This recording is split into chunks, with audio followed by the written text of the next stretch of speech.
For years, he was a TV and radio superstar and a friend of the rich and famous. It was pretty much ingrained in the nation's consciousness. Nobody tells me to do anything, baby. Oh, I right. tell them what's happening. He had friends in the very highest echelons of society. But since his death in 2011, the sinister truth about Jimmy Savile has been revealed. He was just sadistic in what he wanted to do and what he wanted other people to do. Jimmy Savile, once one of the nation's favourite stars, adored by millions of TV viewers, is now regarded as one of the country's most prolific sex offenders. His preying on young victims and just how he was allowed to carry on abusing children for decades are crimes that shook Britain.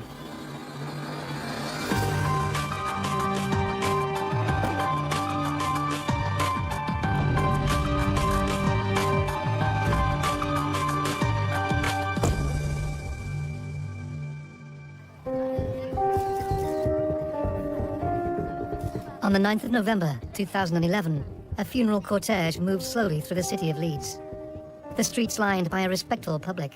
They weren't there to say goodbye to royalty or a head of state, however. They had come to pay their respects to a DJ, charity worker, and much-loved icon. It was absolutely worshipped by thousands and thousands of people. You couldn't move in Leeds when it was a funeral. The streets were packed solid, you know, traffic was stopped, everything stopped. At 2 this afternoon, Sir Jimmy Savile's gold coffin made its way down Cookridge Street in Leeds. I can't think of any media celebrity today who is more famous than he was then. Flags at half-mast outside Leeds General Infirmary, where he'd raised so much for charity. He was a demigod. Just days later, however, stories began to emerge that confounded the country. Rumours that had circulated for years were coming true. Jimmy Savile, once the nation's favourite entertainer, was in fact a rapist, a sadist and a paedophile.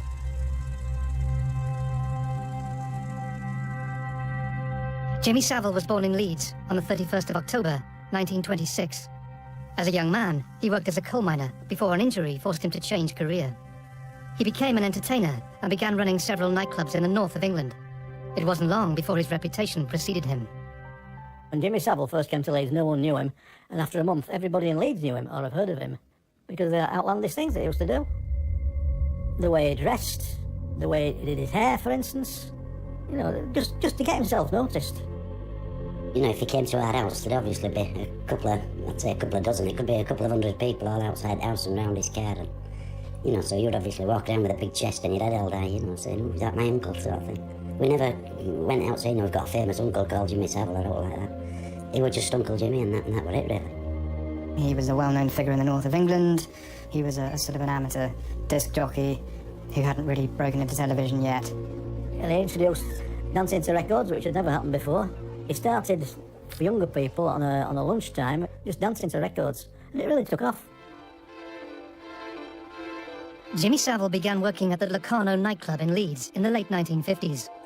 Dennis Lemon was employed by the club and became Savile's unofficial minder. He tried to give himself this reputation, a tough guy in a restaurant, all this, that and other, and I think he was as soft as anything. He just wanted somebody at his shoulders in case somebody did take a swing. Even as his showbiz career was taking off, Jimmy Savile began to be dogged by accusations. When I was talking to the assistant manager one night, and Jimmy came through the door, and evening Jimmy, you know, I just walked straight past us. And I said, "What's wrong with Jimmy?" He said, "Bad note." He said, "Oh, he's got a lot on his mind." I said, "What's wrong with him now?" He says, "In court tomorrow." So what for? He says, "Messing about with girls." And I thought, well, he may have taken one out and, as the phrase goes, tried it on and it didn't work and they complained about him, you know. And that was that. Nothing else said. Until next time I was on duty, a couple of nights later, and happened to say, "How did Jimmy go on in court?" So I said, "It never got to court, it got thrown out. Case dropped." And I said, "How did he manage that one then?" He said, "Same as he did last time." He said he paid him off. Having narrowly escaped any charges by paying off his accuser's family, Savile apparently felt no need to curb his behaviour. What's amazing is how brazen he was, how public he was, even then. I think he's just an individual who probably felt that he was fairly untouchable. I mean, you know, he was quite an imposing figure. In 1968, 15-year-old Guy Marsden, Savile's nephew, along with 3 friends, headed south from Leeds in search of adventure. The young teenagers found themselves at Euston Station in London, where they were approached by 2 men. I would have said about 30 years old, rock and roll, with leather jackets and long hair and that. And they were just saying, you want to come to our place and that. You've got to try to remember that there were no such thing as perverts. There were, but you didn't hear them. There wasn't even a name paedophile out then, I don't think. So we just thought, oh, like us, you know. So anyway, we ended up going with these back to their flat. At the time, Guy and his friends were unaware of the motives of the 2 men. Only recently has he found out the truth. These people would pick people up from train stations, as in younger people. We'd then go to their houses. And then the ones higher up the chain would come to these houses to see who they'd picked up, to take them elsewhere to do whatever they were going to do with them. Only days later, Guy was stunned when Jimmy Savile himself visited the flat. His first thought was that his family had tracked him down and they had sent Savile to bring him back to Leeds. The truth would be far worse. And then my Uncle Jimmy came in, and he came in with his vicar and some kids. I thought that my Uncle Jimmy had caught me there because, I mean, I was proper scared, you know what I mean, I was terrified if you want. But now, I'm 60, I think. He didn't catch me, I caught him. Only recently has Guy been made aware that Jimmy Savile, far from being a lone predator, seemingly played an active role in supplying children to a network of child abusers in London. Now, I've no conception of paedophilia or child abuse, I don't. Neither has any other 3. So to us, our thoughts were, it's a party. You know, the people who live there, the man and lady who live there, are going to have a party. And it ended up where we were like huddled together, 4 of us, and then these little kids would come over to us. As a naive 15-year-old, Guy was never completely aware of the role he played. But it appears he and his friends were unwitting accomplices in the group's depraved activities. You'd have been talking from 6-year-old up to, I'd have said 10 at most. So they were young children. And every so often, one of them would go, 2 of them would go. Still never thought nothing whatsoever about it. These parties would last for days, with various men from all sections of society arriving and taking 1 or more young children into bedrooms and abusing them. I think most decent people find it incomprehensible that these sort of organisations, rings, whatever we want to call them, exist. But no less incomprehensible than why would anybody abuse a child. But the fact that people come together to do it seems, in a way, somewhat more scary, because very often we're talking about people from, well, certainly people from all walks of life, but including people from the upper echelons of society. To this day, Guy is still unclear as to exactly what role Savile played in the so-called parties. My Uncle Jimmy, his son, I mean, he didn't even speak to us and acknowledge us. Every now and again, you might have got a nod. He just seemed to come in, flitter about, you know, whatever they were doing, bringing little ones in and stuff like that, and then he'd go. I've recently found out that I was going to get, well, the police and things have called it, groomed to do what the people down London were doing, i.e. getting the kids and probably grown, you know, older girls and older boys to go to these parties up here in Leeds and places like that. In 1969, after a year in the capital, Guy returned to Leeds. Even now, over 40 years later, having witnessed the sordid events in London, he considers that he had a lucky escape. When I think back, I cringe, because I think you could have ended up in bottom of Thames. They could have done out against you, saying you were a bit lonely or something. I think it's only because I was, you know, Jimmy Savile's nephew and Uncle Jimmy's nephew that not like that did happen. As the 1960s drew to a close, it would appear that Savile's appetite for abuse showed no signs of slowing down. As his showbiz career gained momentum, so did his ability to evade the attention of the authorities. Had a huge amount of power. In everything in life, he used it to get his own advantage.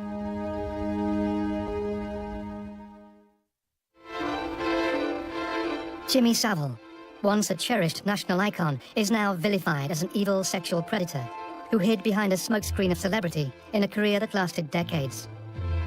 After running several nightclubs across the country, Savile began working as a DJ, first at Radio Luxembourg, and then, in 1968, joining the BBC. One of his early roles was presenter of a topical radio discussion programme called Speakeasy. He was the presenter. It was another one of Jimmy's PR operations. You know, Jimmy Savile is king, and he certainly was on that programme, as he was on everything he appeared on at the time. And within the BBC, the whole organisation was at his beck and call. Had a huge amount of power, he certainly knew it, and constantly worked on building it round him. In everything in life, he used it to get his own advantage. After the recording of one particular episode of Speakeasy, Dave was offered a lift home by Jimmy Savile. As they approached Leicester, Savile suggested they pull into a service area for a rest. So he suggested he was going to get his head down for an hour, and as it was early evening, I said fine, I'd go into the service area and have a meal. Did just that. Came back after about, 3/4 of an hour to an hour. Tapped on the window of the motorhome to let him know I was here. And lo and behold, two young girls, 14, 15-year-olds, clambered out of the back, looking all scruffy and flustered, followed by Jim. They were scrambling as if they were trying to get away from something. I knew my suspicion, but the fact is that they were running from something. So he didn't say anything. The girls went away. We got back in the motorhome. They said, who were they? Oh, fans, it often happens. But then, total silence. Never said a word. The more and more I thought about it, I thought, I need to tell somebody what my suspicions are. Dave raised the matter with a colleague, but was shocked by the response.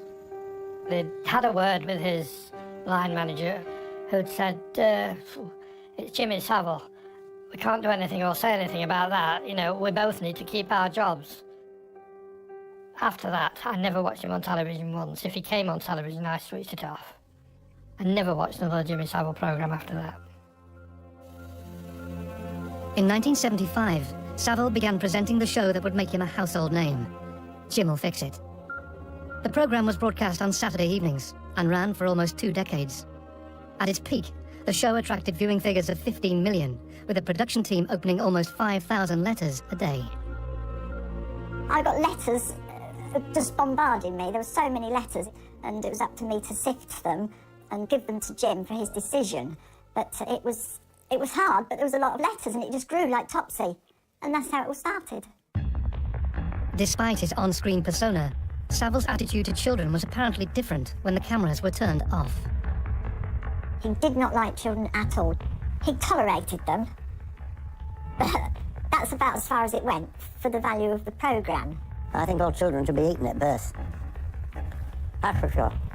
He had a set rules and he knew how far he could go. They might have sat on the arm of the chair, but that's as near as it got. What is apparent now, though, is that the seeming aversion to children was no more than a camouflage to ward off suspicion. A device Savile used throughout his life to stay ahead of the rumours that dogged him. Abusers often are the most credible and charming people that you could meet. They're often very hard-working. They often hold positions within authority, within society of some standing. The other common denominator, of course, is that they are highly dangerous to children and can be highly dangerous when cornered. And I think that, there was a man who clearly could be as charming could be, but also was both highly dangerous, extremely threatening and very intimidating when he needed to be. There's only one thing I can do now, and that's if you cheat down there, Mr. Cameraman, I'll slap a bell of that. Oh, my goodness gracious. As well as his TV and radio career, Savile was renowned for his charity work, raising millions of pounds for several charities, including the Leeds General Infirmary and Stoke Mandeville National Spinal Injury Centre. Jim, because he was Jim, liked high-profile things. Stoke Mandeville was very high-profile. It was world famous for its treatment of the paralysed. Leeds General Infirmary was a big teaching hospital. So he generated to things that had quite a high publicity value. And as a result, he benefited, but so did the hospitals. Jimmy Savile may have raised around 40 million in his lifetime for charity, but looking back, I think it's easy to now see that his charity work was a very convenient camouflage for his activities and helped him gain access to vulnerable, young people, in fact, in hospitals, in children's homes, in events linked to the BBC, and indeed, of course, his involvement with Broadmoor and the fact that he was actually given the keys to Broadmoor. Broadmoor, the high-security psychiatric hospital in Berkshire, is home to some of the UK's most notorious criminals. Past occupants include Peter Sutcliffe, Charles Bronson, and Ronnie Cray. Savile had volunteered at Broadmoor for years, but in 1988 he was given a senior role, along with a house on site, and incredibly, access to patients. The fact that he was given keys to a place such as Broadmoor, that he was allowed to walk the hospital wards where there were vulnerable children in Stoke Mandeville and other places, again, is incomprehensible. And yet nobody seems to be taking responsibility. Like many adults who abuse children, I think Savile preyed on the vulnerable and the weak. We still don't know the full sort of degree of what he did, but it seems to be the case that he may have even abused disabled children in hospitals. We now know there were people, in certain hospitals and at Broadmoor and elsewhere who were suspicious or indeed had had whispers or even had complaints from some victims, but who I think felt that they would never be believed. If you're a friend of the Prime Minister, you're photographed with these people, you are, in the public eye. The idea that you might at the same time be abusing children is monstrous. Here we go with what's called a medical breakthrough. He had, if you like, all the establishment connections, even though he was eccentric, even though he dressed like a complete weirdo, that he was actually fated. As well as having almost unrestricted access to Broadmoor and its patients, Savile also managed to secure regular visits to Duncroft School in Surrey, a residential school that housed young girls who had been sent there by the courts. The girls at Duncroft were certainly, although intelligent, were vulnerable. But Savile, I think, also worked on the principle that the mixture of his fame and the fact that he was treating them to things like trips to the BBC or trips out in his Rolls Royce, that this was, if you like, a thrill that that they wouldn't get from their normal lives in effect in an institution. So I think he gambled on that would at the time would actually guarantee their silence. Anything that moved seemed to be a potential victim for Savile. But he clearly also was clever at targeting lots of very vulnerable victims as well. Girls in a school for troubled girls would have been, manna from heaven. In 1994, two women who had been pupils at Duncroft approached the Sunday Mirror newspaper, alleging that Savile had abused them as teenagers. They weren't looking for money. They merely wanted to see Savile exposed because they thought he was a hypocrite, and found it hard to believe that he was almost deified in some circles, and that he was so well in with very prominent, eminent people. Although the paper was keen to run the story, the two women were understandably wary of the costly and emotionally intrusive libel case that would inevitably follow. They decided not to proceed. Once again, Savile's power and reputation had served him well. I had no doubt about the veracity of their stories, but they had lost their nerve. In one case, she still had the courage herself, but she didn't want the embarrassment of both her past life coming out or indeed of her being subjected to what would have been a merciless cross-examination by a QC for Savile. One would have had to tell them that was what was going to happen. The second woman didn't want to be the lone witness, but also said, and I will never forget this because I think it reflects a theme that we now know was common among Savile's victims. She said, "Who's going to believe me, an ex-approved schoolgirl, against Jimmy Savile with all his fame, all his money, and being a house guest of Margaret Thatcher at number 10 and Chequers?" And with hindsight, one knew that she was probably right. Although we didn't run the story, some weeks later, I had a phone call from a QC, George Carman, at the time, the most famous libel QC in Britain. George Carman, QC, was one of the country's leading barristers, acting for both celebrities and national newspapers. To the best of his family's knowledge, he had never formally represented Jimmy Savile. My father spoke to Paul Carnew. He was then editor of the Sunday Mirror, And my father had worked with him in terms of giving defamation advice in 5 or 6 different cases, I think. So he knew him reasonably well, and they'd also socialised a bit. So he phoned him on the pretext of talking about something to do with a libel action with reference to the Mirror. And my understanding from Paul is that at the end of the conversation, my father, apropos of nothing, suddenly introduced an observation saying, Jimmy Savile's very grateful that you didn't publish that story about Duncroft. And Paul was astonished. I was, for a second, I think, taken aback that George Carman knew about it. So my reaction, to George was, well, how do you know about it, George? You can only know because Savile's spoken to you. And he sort of gave a rather affirmative sort of chuckle. And my response was, well, George, even though we couldn't prove the story because the 2 women involved lost their nerve, I actually believe them. And George Carman paused and chuckled again and said, Paul, I suspect you may well be right. I can quite understand he was astonished because, as far as he was concerned, only 3 people in the world knew about that story apart from the 2 girls. That was himself, the legal advisor, and the journalist who wrote the story. So the fact that my father knew about it, and therefore Savile knew about it, and that my father introduced it in conversation in this way, he found deeply surprising, as indeed do I. He had friends in the very highest echelons of society. Princess Diana and him were friends. Nobody messed with Jimmy Savile because he had connections that were unique, if you like, to somebody in his position. It was like he was the puppet master controlling everything that was going on. By the end of the 1990s, after a glittering career, Savile's showbiz star was fading. And whilst his TV appearances grew less frequent, his near-constant charity work earned him a knighthood. His armour of respectability was complete. It would be over 20 years later until the full, horrifying truth emerged.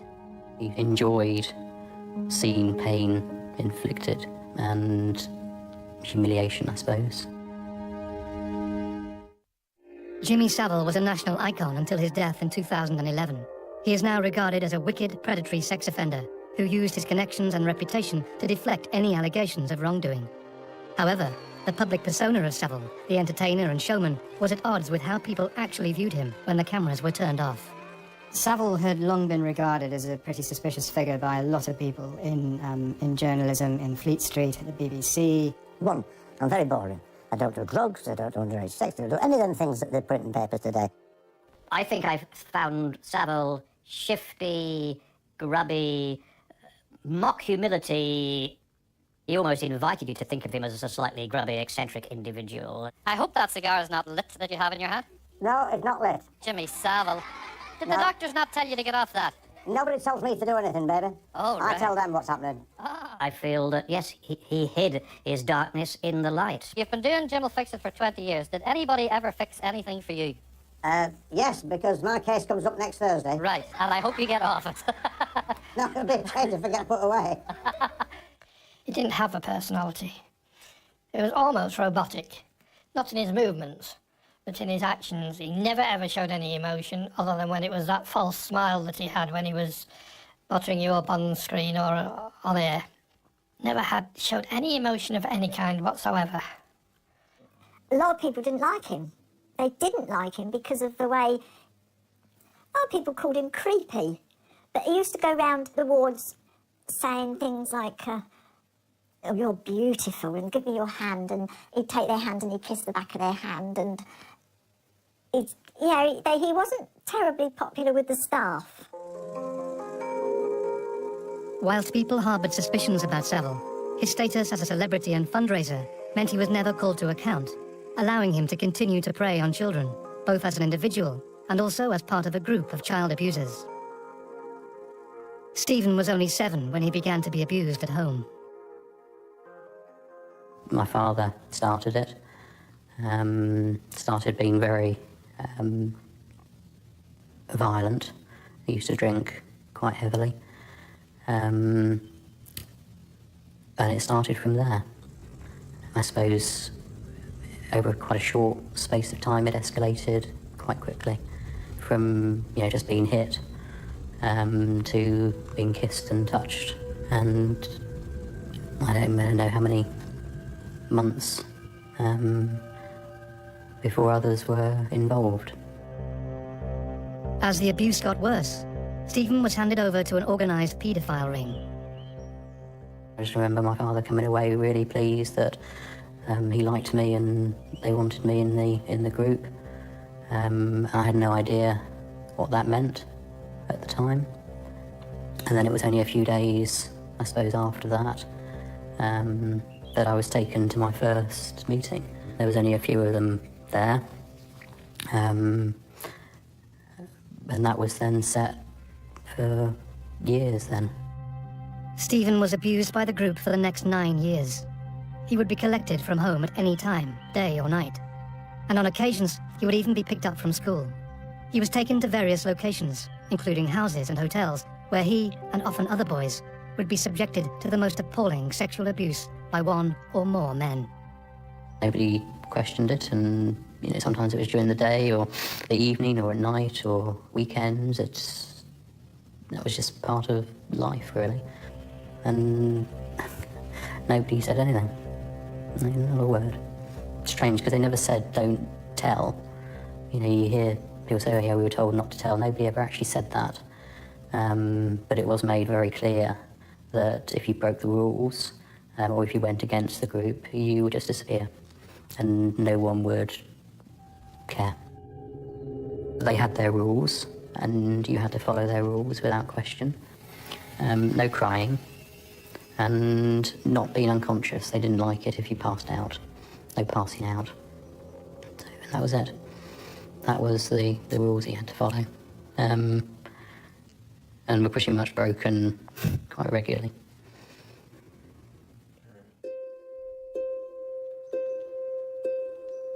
Occasionally, Stephen would be brought to the group to be told that guests would be joining them. On more than one occasion, the guests would include Jimmy Savile. You didn't always know beforehand. Sometimes we were told as we were, as I've been taken to wherever it happened to be, that there'd be a guest coming that evening or that day or whenever it was, but not always. No names were ever used, just didn't use names at all. And yeah, he came probably a couple of times a year over several years, just odd occasions. There was nothing different about the event, it just that there was somebody different there. Did Savile abuse you directly? Yes. Yeah. He was just sadistic in what he wanted to do and what he wanted other people to do. Yeah, just evil, and enjoyed seeing pain inflicted and humiliation, I suppose. It was hard to comprehend, because you know who it is when you're sat watching TV and he's on the TV, and it's just really a strange feeling. I think all of us were just objects, and just the best way I can describe it is just sweets in a bag that you hand round and share. We meant nothing. Meant nothing at all.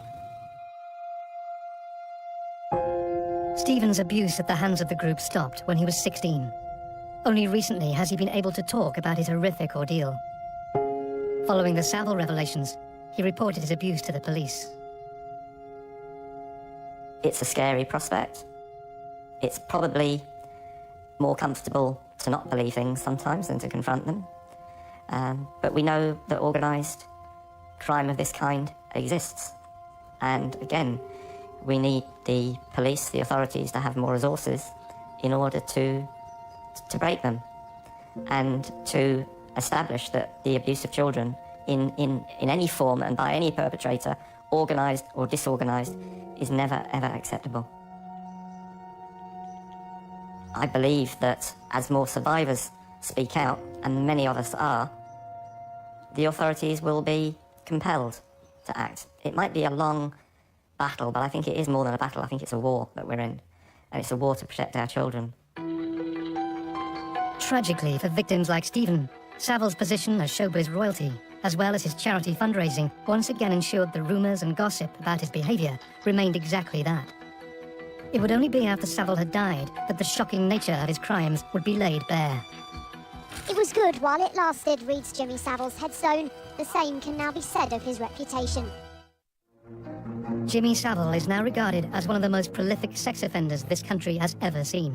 His reign of depravity lasted from the 1950s until his death in 2011. Throughout his life, he convinced most people he was nothing but an eccentric.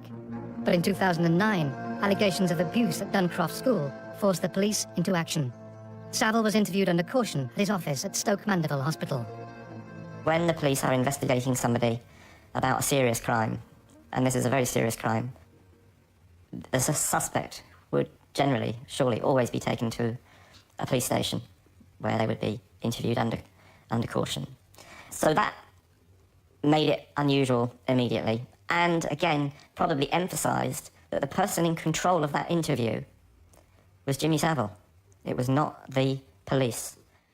From what's coming out in the press, and most recently the transcript of his interview with Surrey Police, the tone of the interview is one of almost, I'm sorry I've got to ask you this again, but you know we've had these allegations made to us, which is not really a very confident way of putting an allegation to get a structured response. As well as his obvious denials of any wrongdoing, were the undercurrent of threats and intimidation within the interview. I mean, he virtually said that he would have them in the courts if they messed with him. The authorities decided that given the lack of evidence, any pursuit of Savile was futile, and the charges were dropped. One of the last chances to bring one of Britain's most prolific child abusers to justice was lost. Jimmy Savile died in October 2011. Even after his death, a veil of secrecy covered the truth about his activities. In mid-December 2011, I got a call from a BBC contact of mine who told me that there were various people working at the BBC who were unhappy about the fact that a Newsnight investigation into Savile had been axed in what were described to me as mysterious circumstances. So I did some digging over a period of about a week, and I discovered that indeed there had been a BBC Newsnight investigation into Savile, and it had been axed. It was made clear to me that several witnesses, middle-aged women, had come forward, and some of them had spoken on the record about abuse that they had suffered at the hands of Savile on BBC premises. So I put this to the BBC press office about 3 or 4 days before Christmas 2011. It took them 24 hours, but they did confirm that they had conducted this investigation. They told me it had been dropped for editorial reasons. I therefore had confirmation that the investigation had taken place. I knew what its contents were, and I tried to sell that story to 7 national newspapers over the next 2 weeks. Despite the robust evidence backing up the allegations, not a single newspaper decided to run the story. An executive from one very well-known newspaper told me that, in fact, his editor had also heard stories about Savile, but decided that because he'd only been dead for about 2 months by this point, it would be in bad taste to run the story. The door was closed, really, and the story was sort of no interest to any of them, which amazed me. I suddenly remembered that there was one person who not only might have had some knowledge of Savile as an individual, but who was sure to run the story because he has a reputation as a mischief maker. That person is Richard Ingrams, the editor of the Oldie magazine. He'd previously edited Private Eye for about 25 years. I rang Richard Ingrams, and within 30 seconds he said that he wanted to take the story, and he did indeed publish the allegations in full in the February 2012 issue of the Oldie. The Oldie article was the first occasion when any of the allegations against Savile were published in full. On the 4th of October 2012, ITV broadcast Exposure, the other side of Jimmy Savile. For the first time, the whole country was aware of the allegations against the disgraced star. I think everybody in Leeds watched it. It's not very nice. It's, something that you liked and trusted, being such a character. I suppose my feelings were one of smugness, self-satisfaction. There you are, I told you so. Disappointment that it's taken so long. Disappointment that the guy had died so he couldn't face justice, but happy that it had come out. The day after exposure was broadcast, the Metropolitan Police launched Operation U-Tree, looking into the actions of Jimmy Savile, as well as numerous other allegations of historic sexual abuse. The Metropolitan Police and the NSPCC painted a picture of abuse on an almost industrial scale. Over 450 individuals have since come forward to allege that Savile abused them. Most were under 18 when the offences took place. Doesn't matter how much money you raise for charity.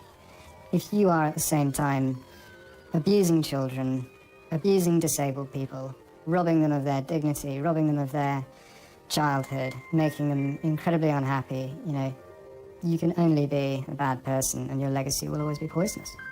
I think the Jimmy Savile outrage undoubtedly has a legacy. I mean, it has the legacy that, if you like, the can of worms is open. The extent of abuse within society now is beginning to be accepted. Jimmy Savile was one offender. He doubtless abused thousands of people during the course of his lifetime. But we know that there are many millions of other people in this country who have suffered abuse at the hands of all sorts of other people. And the legacy that should follow such an outrage is that we don't allow this to be swept under the carpet any longer. I think it's helped alert the British public to the scale of child abuse, not just involving celebrities, but involving other corrupters, destroyers of young lives. I think that it probably means that the prosecuting authorities and the police now take complaints or evidence of abuse far more seriously. The police have been fantastic, because that was a nerve-wracking experience. And positives, I suppose, for my own life, because I'm now much more grounded with it, I suppose. I know what triggers me, I know what doesn't. It's easier to live with now. And hopefully that's going to enable me to get another relationship at some point.